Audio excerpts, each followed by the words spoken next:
Hi, Eleanor. Grandma chose a really special book to read to you today. Because Armin just went on a trip to Alaska, I thought you might like to know a little bit about some of the native people that live up there. This book is called Eskimo Boy, Life in an Inupiaq Eskimo Village by Russ Kendall. Isn't he a cute little boy? That's Norman.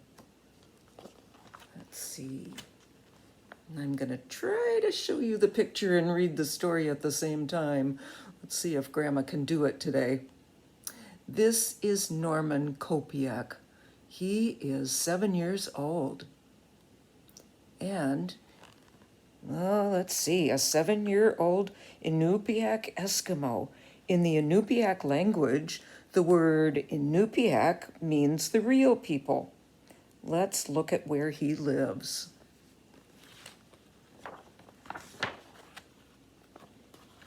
Norman lives in Alaska.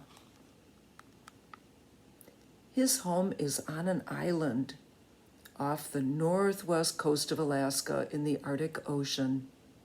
His village is called Shishmaref. His people have lived on this island for over 4,000 years. They are hunters and fishermen. They eat seals and walrus and moose and reindeer and salmon. Oh my goodness, wow. How many of those things have you eaten? I know you've eaten salmon. And did you know that Grandma and Grandpa and Armin ate some moose? We ate moose chili. Oh, and it was delicious.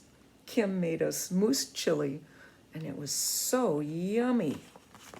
Let's see where Alaska is. So there's Alaska way up here, and he lives even farther north. And this is where Grandma and Grandpa live. And this is where Eleanor and Armin and your parents live. And that's way far away from where Norman lives. Wow, look at that. Eskimos in Alaska don't live in igloos. They live in houses. Wow, those houses look just like houses here, don't they? Except it's really dark and lots of snow on the ground. That must be winter.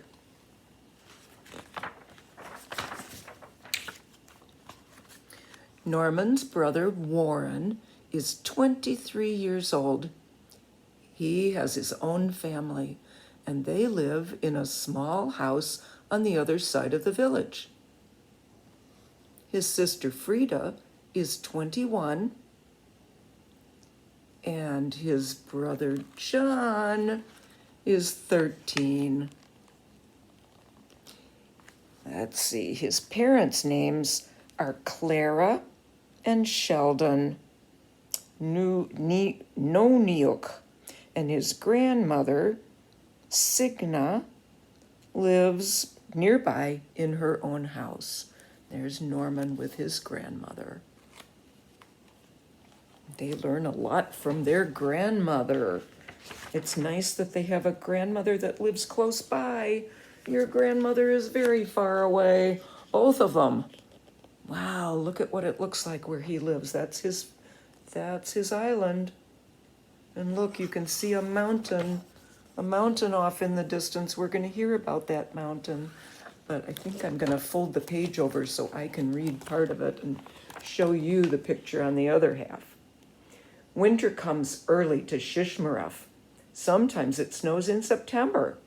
As the temperature gets colder, the nights get longer. In the middle of winter, there is only 1 hour of daylight, and the thermometer can go down to 65 degrees below zero. Brrr. It gets so cold that the whole ocean freezes. Wow. During storms, the wind can blow more than 100 miles per hour. If you walk out on the ice for several miles and then turn around, you can see Ear Mountain rising up behind the village. Though it looks close, it is almost 30 miles from the island across the water on the mainland. So there's the mountain, but it's way far away. There it is. Oh, cool. When it is really cold and dark, the northern lights come out. You can look up in the sky and you can see them stretching far into the distance, like ribbons moving and flickering, glowing green and red. Oh, look at that beautiful sky. We were hoping that we would see some northern lights, but we didn't see them. And here's what the sky looks like in the summer, and that's in the winter. And look at, someone took the picture with a camera that they set up to take pictures over several hours, and those are the stars and where they move in the sky. Wow. Norman's grandmother has told him that if he whistles at the northern lights, they might come down to the earth and glow even brighter. But then he must be careful, she tells him, because if they come too low, they might try to snatch his head and play with it. Oh, like it's a ball. Oh, I think she's telling him a story, don't you? Oh, did you ever look up at the sky and see the Big Dipper?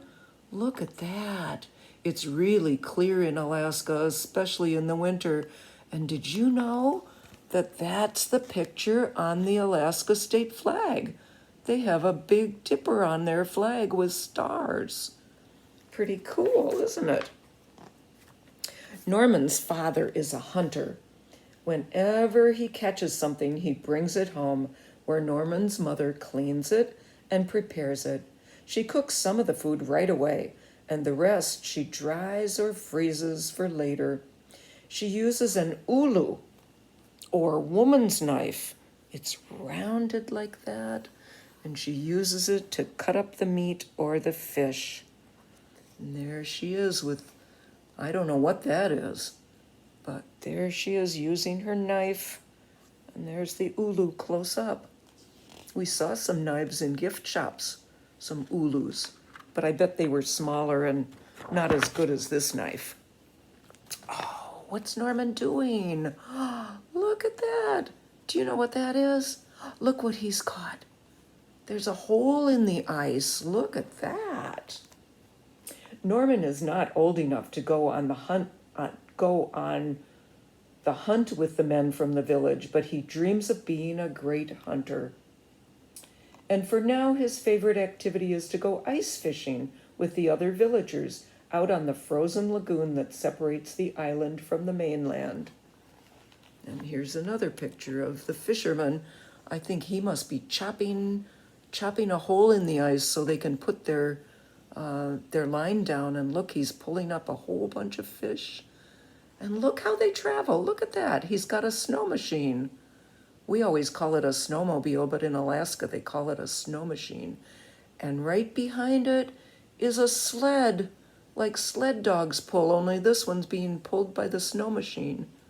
Wow.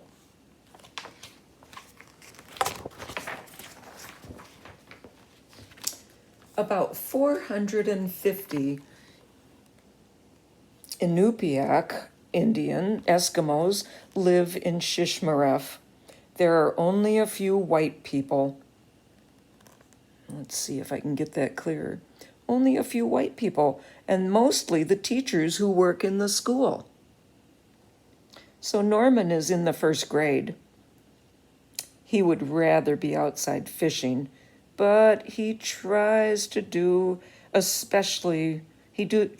well in school. Sometimes he gets sometimes he gets frustrated, especially when he tries to read. His teacher, Don Wioniana, has taught the class to say the Pledge of Allegiance in sign language. Oh, I think there they are, saying the Pledge of Allegiance in sign language. Very cool.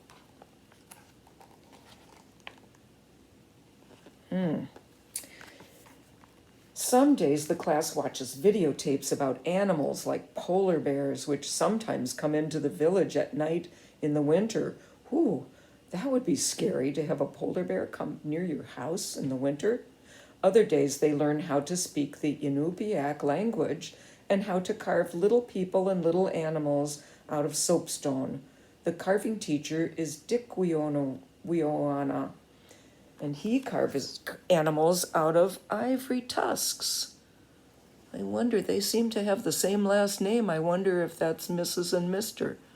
And look at that. Norman is learning to carve out of soap. And these are some of the beautiful animals that his teacher carved. Wow. He's a really good carver.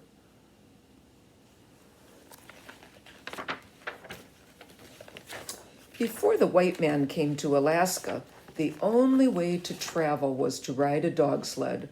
Today, Eskimos use snow machines to travel and hunt, but most families still ride dog sleds for fun and sometimes to race. So, look at this. Oop, let me see if I can get it up high enough.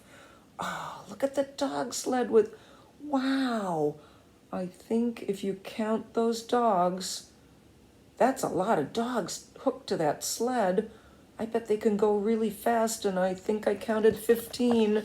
Should we count them? 1, 2, 3, 4, 5, 6, 7, 8, 9, 10, 11, 12, 13, 14, 15.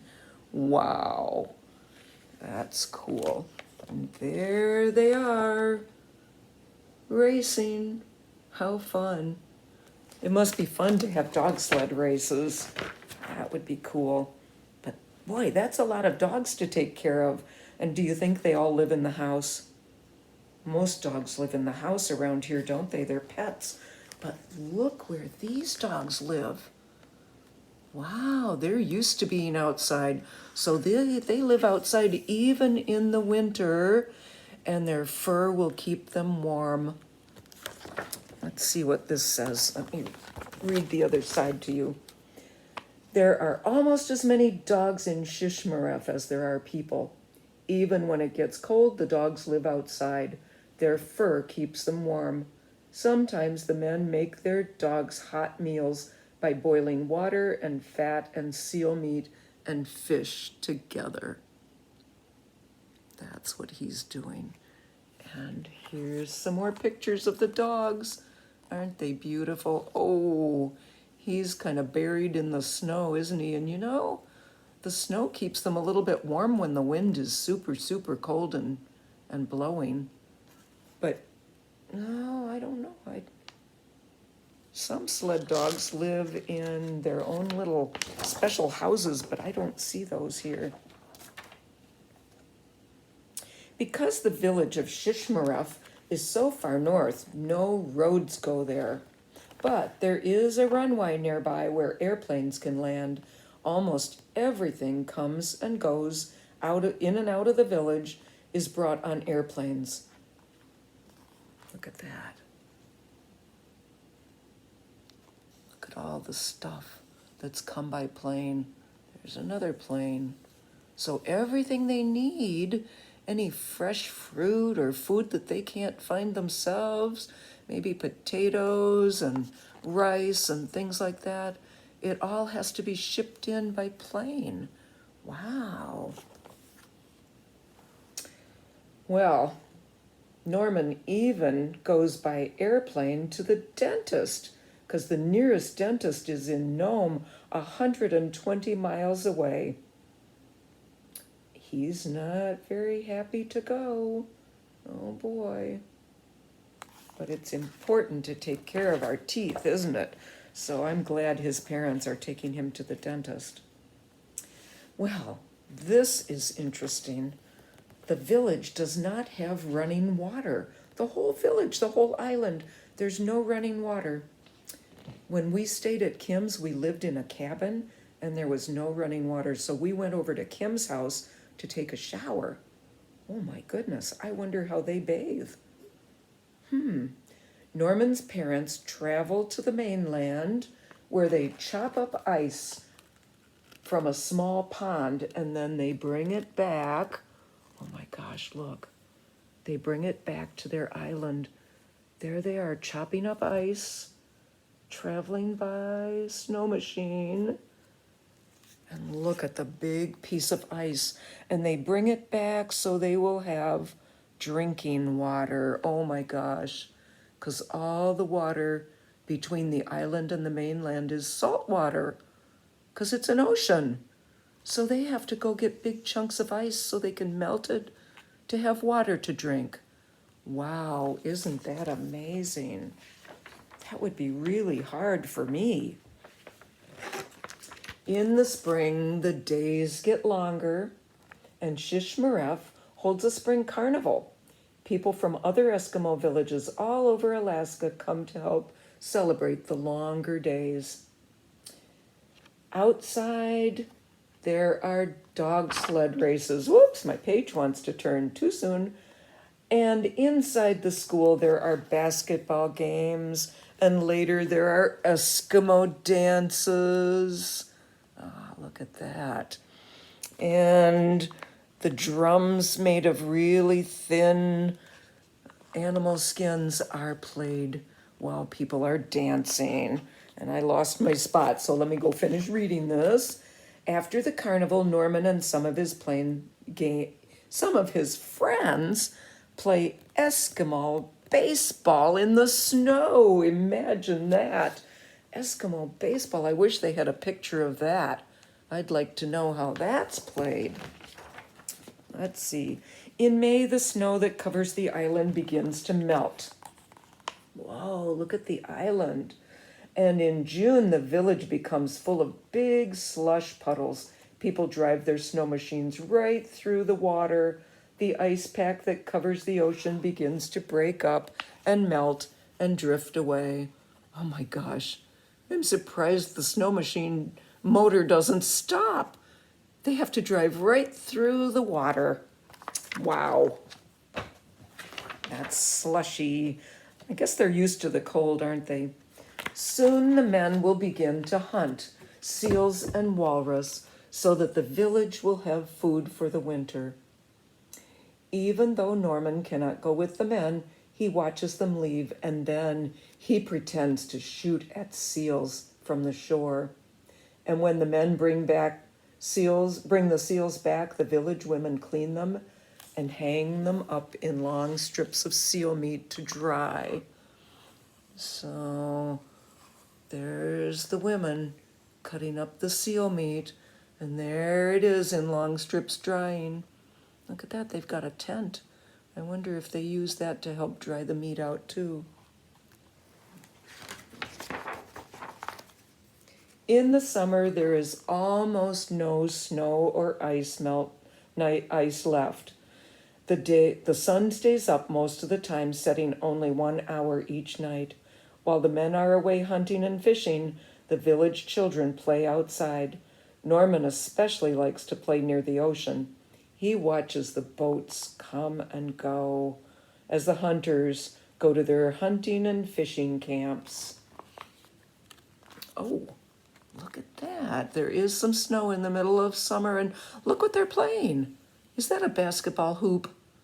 I bet the boys are playing basketball. Yep. Almost finished. Norman and his friend Andrew practice hunting near the airplane runway where many birds live. When he shoots one with his BB gun his father gave him, he brings it to his grandmother, as is the village custom. She cleans and cooks it for him.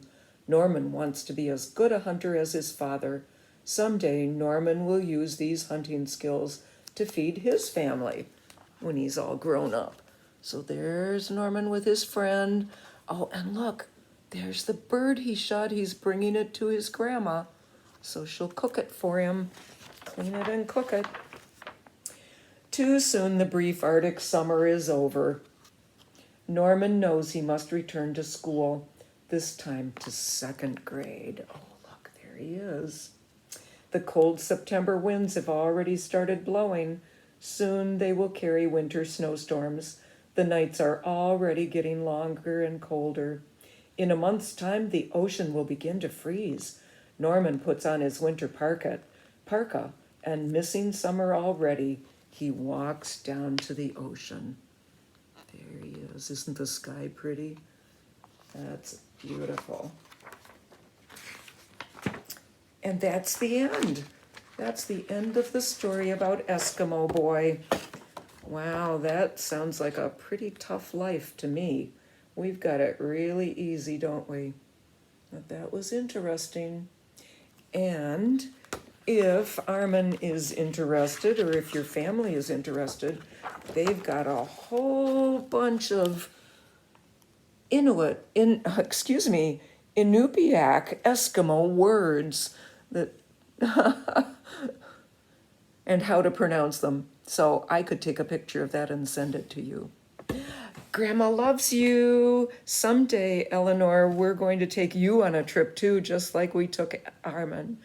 Love you. Bye.